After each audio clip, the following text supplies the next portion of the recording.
آپ کو یاد ہوگا کہ پچھلے ایپیسوڈ میں ہم نے ہمایوں کو کابل میں چھوڑا تھا،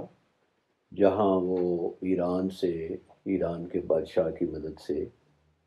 فوج لے کر آیا تھا اور اس نے اپنے بھائیوں سے کابل واپس لیا تھا۔ اس کے بعد ہم نے ہمایوں کو کابل میں چھوڑ کر ہندوستان ہم واپس آئے تھے، اور ہم نے شیر شاہ سوری کے حالات دیکھے تھے ایک یا دو ایپیسوڈز میں۔ اس کی ایڈمنسٹریشن، اس کی اصلاحات اور اس کی جو ماڈرن چیزیں تھیں وہ دیکھی تھیں۔ تو اب ہم ہمایوں کی طرف واپس آتے ہیں۔ جیسا کہ آپ کو بتایا تھا کہ شیر شاہ سوری کا جو زمانہ تھا وہ 5 سال رہا۔ اس کے بعد اس کے جو جانشین تھے وہ بہت نالائق تھے، 10 سال میں وہ بہت کمزور ہو گئے اور آپس میں لڑنے بھڑنے لگے۔ اسلام شاہ، ایک اور سوری خاندان کا بادشاہ، شیر خان کے جانشینوں میں سے اس وقت حکومت کر رہا تھا۔ ہمایوں کابل سے چلا، 1555 کی بات ہے، 1554 کی۔ اس کو سب سے پہلے پنجاب میں آیا، اور پنجاب لینے میں اس کو کوئی دقت محسوس نہیں ہوئی، کیونکہ پنجاب کا جو گورنر تھا سوریوں کی طرف سے وہ دہلی گیا ہوا تھا۔ پنجاب میں ہمایوں پہنچا تو بیرم خان کو، جو اس کا ساتھی تھا، اور ہم نے آپ کو اس ایپیسوڈ میں پہلے بتایا تھا کہ جب ہمایوں سندھ میں در بدر پھر رہا تھا تو اس وقت بیرم خان افغانوں کی قید سے بھاگ کر آیا تھا، اور وہ اس کا دست راست تھا ڈپلومیسی میں بھی اور جنگ میں بھی۔ تو ادھر سے جب کابل سے ہمایوں چلا ہے، پنجاب میں پہنچا ہے، تو قندھار سے بیرم خان ایک اور فوج لے کر اس کی کمک کو آیا، اور یہاں پنجاب میں وہ دونوں فوجیں کابل سے آئی ہوئی اور قندھار سے آئی ہوئی وہ مل گئی، اور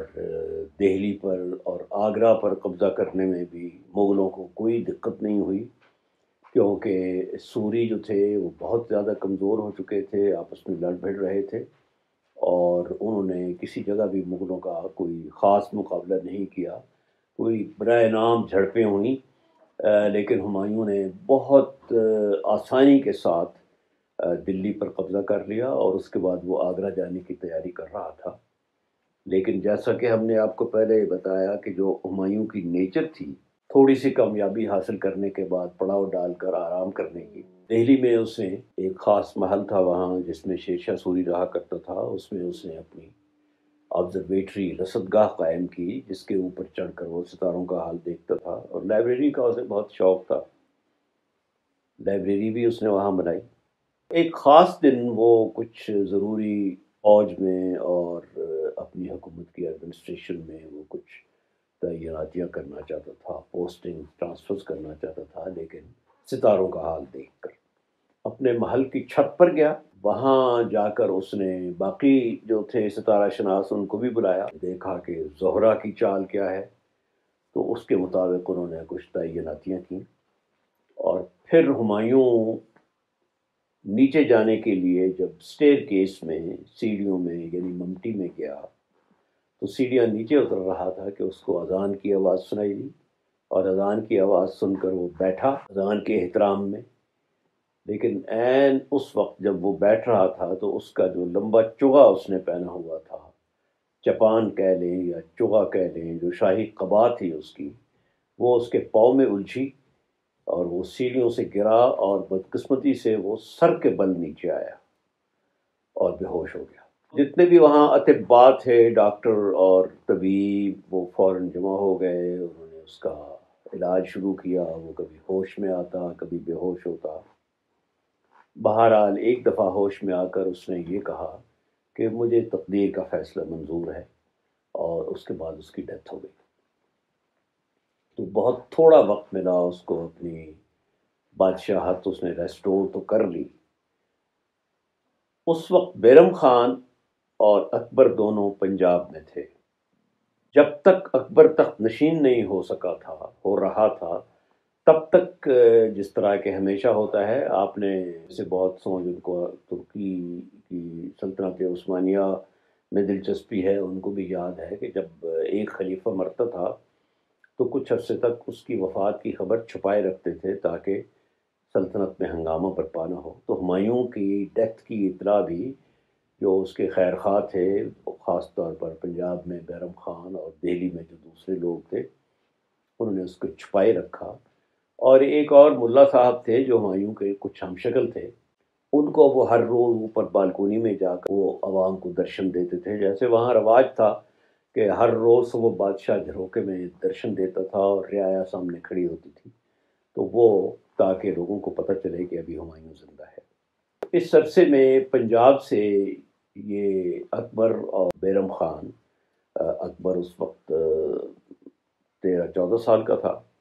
تو اس کو لے کر وہ چلے اور کلانور ایک جگہ ہے ایسٹ پنجاب میں، گورداسپور کے قریب، وہاں ایک عارضی چبوترا بنایا گیا اینٹوں کا، اور اس چتر اوپر جو شاہی چھتری ہوتی ہے وہ سجا کر ہمایوں اکبر کو وہاں تخت نشین کیا گیا، اور یوں اس کی تخت نشینی کا اعلان کیا گیا، اور یہ بھی بتایا گیا لوگوں کو کہ ہمایوں کی وفات ہو چکی ہے۔ اب 13-14 سال کا لڑکا جو تھا اکبر، وہ بادشاہ تھا، اس کو کوئی بادشاہی کا تجربہ بھی نہیں تھا۔ اکبر کے حالات اگر ہم شروع سے لیں، اب ہم واپس چلتے ہیں اکبر کے بچپن کی طرف، جو آپ کو پتہ ہے کہ کابل میں تھا، اور 3 سال کا تھا شاید جب ہمایوں واپس آیا کابل میں اور اس نے دوبارہ چارج لیا۔ تو اکبر کا پڑھنے لکھنے میں اس کو شروع سے کوئی دلچسپی نہیں تھی۔ ہمایوں نے 4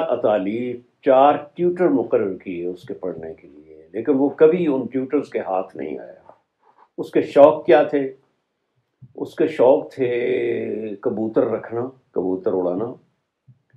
کتوں کے ساتھ شکار کرنا، کیمل ریس،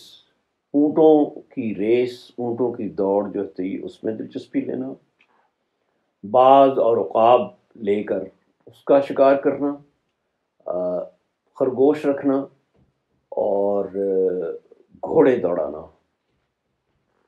اور تیر اندازی کا اس کو بہت شوق تھا، باڈی بلڈنگ کا اس کو بہت شوق تھا، شمشیر زنی کا اس کو بہت شوق تھا، اور پڑھائی لکھائی میں اسے کوئی دلچسپی نہیں تھی۔ تو بڑا فزیکلی بڑا اسٹاؤٹ تھا اور انہی چیزوں میں اس کی دلچسپی تھی۔ تو جب آیا وہاں پر تخت نشین ہوا، تو اس کے بعد اتنا آسان نہیں تھا، کیونکہ ہمایوں نے سلطنت ریسٹور تو کر لی تھی لیکن اس کو استحکام نہیں بخشا تھا۔ اب یہاں پر ایک کیریکٹر آتا ہے جس کو ہیمو کہتے ہیں، ہیمو بقال، بقال کہتے ہیں گروسریز بیچنے والا، خانچہ فروش۔ یہ دلی میں ایک ہندو تھا جو خانچہ لگاتا تھا، صابن، نون، نمک، یہ چیزیں بیچتا تھا، اور تھا بہت ذہین، بہت چھوٹے سے قد کا تھا، بنیا تھا بیسیکلی، اور جوڑ توڑ کا اور سازش کا ماہر تھا، حد درجہ ذہین تھا۔ رائز اس کا یوں ہوا کہ جو بادشاہ تھا سوریوں کا آخری، اسلام شاہ، اس نے اسے آگرہ میں مارکیٹ کا انچارج بنا دیا، منتظم بنا دیا بازار کا۔ وہاں سے اس نے رائز حاصل کرنا شروع کیا، اور اپنی بے پناہ صلاحیتوں کی وجہ سے وہ بادشاہ کی جو اس وقت سوریوں کی، شیرشاہ سوری کے جانشینوں کی جو انٹیلیجنس تھی، اس کا وہ چیف بن گیا۔ اور طریقہ واردات اس کا یہ تھا کہ وہ بہت ہی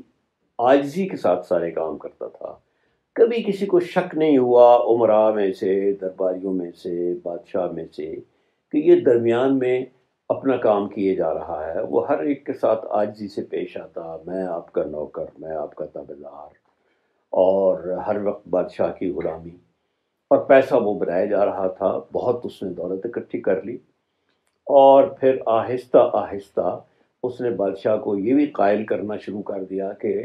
جہاں آپ کی لڑائیاں ہو رہی ہیں وہاں آپ مجھے بھیجیں،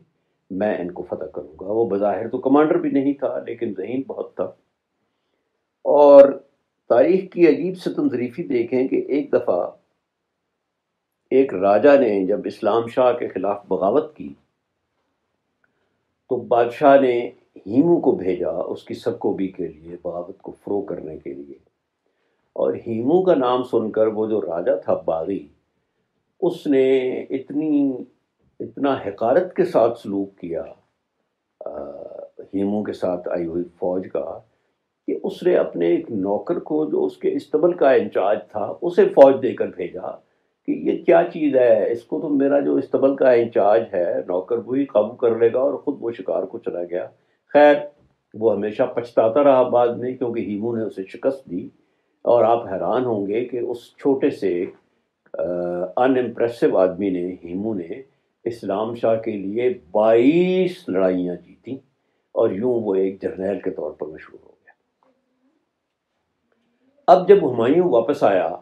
اور اس کی ڈیتھ ہو گئی تو ہیمو نے سمجھایا اسلام شاہ کو کہ مغلوں کے پیر ابھی پکے نہیں ہیں، ان کو ہم مستحکم نہیں ہونے دیں گے، اور ہم ان کا مقابلہ کریں گے۔ چنانچہ اس نے فوج لی، اور وہاں چونکہ کوئی بھی نہیں تھا دلی میں جو اس وقت گورنر تھا ہمایوں کی طرف سے، اکبر کی طرف سے، مغلوں کی طرف سے، اس کا نام تردی بیگ تھا۔ یہ ایک مشہور بابر کے ساتھیوں میں سے تھا جو سینٹرل ایشیا سے اس کے ساتھ آیا تھا، سینٹرل ایشین ازبک۔ وہ مصلحتاً اس نے دلی میں مقابلہ نہیں کیا، یا وہ بھاگ گیا ہیمو کے ڈر سے، وہ پنجاب چلا گیا واپس، اور پنجاب سے وہ کابل جانے کی تیاری کر رہا تھا۔ اس کا یہ ارادہ تھا کہ ہم کابل جائیں گے، کابل جہاں ہمارا ہیڈ کوارٹر ہے اور وہیں ہماری بیس ہے، ہماری بنیاد ہے، وہاں سے ہم فوج لے کر آئیں گے، اور ہیمو کا اور اسلام شاہ کا، سوریوں کی بچی کچی جو طاقت ہے اس کا مقابلہ کریں گے۔